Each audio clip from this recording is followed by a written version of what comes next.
ನೋಡಿ ಈ ಡೈರೆಕ್ಷನ್ ಅಲ್ಲಿ ಎಲೆಕ್ಟ್ರಿಕ್ ಫೀಲ್ಡ್ ಆಕ್ಟ್ ಆಗ್ತಾ ಇದೆ. ಓಕೆ, ಎಲೆಕ್ಟ್ರಾನ್ ಹಿಂಗ್ ಎಂಟರ್ ಆಗ್ತಾ ಇದೆ. Electron is moving along X Axis. Electron ಈ ತರ ಎಂಟರ್ ಆಗ್ತಾ ಇದೆ. ಎಲೆಕ್ಟ್ರಿಕ್ ಫೀಲ್ಡ್ ಈ ಡೈರೆಕ್ಷನ್ ಅಲ್ಲಿ ಇದೆ, ವೈ ಡೈರೆಕ್ಷನ್ ಅಲ್ಲಿ ಇದೆ.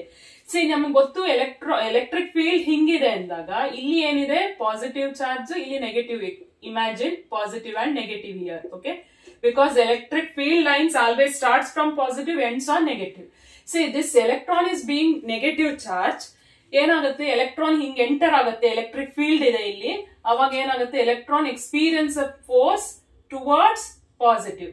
It is attracted by positive charge. Hence what happens, its path will be parabola.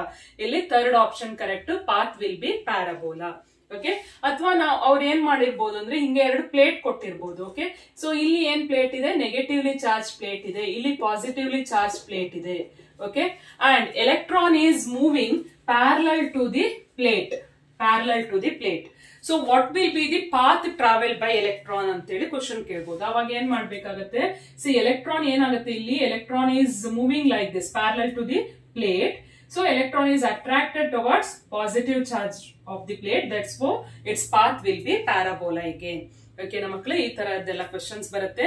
So electron is moving along the direction of force andre accelerate agutte, opposite to the direction of force andre retard agutte. So velocity decrease agutte, and if it experiences force perpendicular ಅಂದ್ರೆ ಈಗ ಇಲ್ಲಿ ಏನಾಗುತ್ತೆ ಅಂದ್ರೆ perpendicular ಇತ್ತು ಅಂದ್ರೆ it is moving in a circle. And parabola ಯಾವಾಗ ಆಗುತ್ತೆ ಅಂದ್ರೆ ನೋಡಿ ಇಲ್ಲಿ ಫೀಲ್ಡ್ ಈ ಡೈರೆಕ್ಷನ್ ಅಲ್ಲಿ ಇದೆ. Okay, and here electron is deviated from its original path.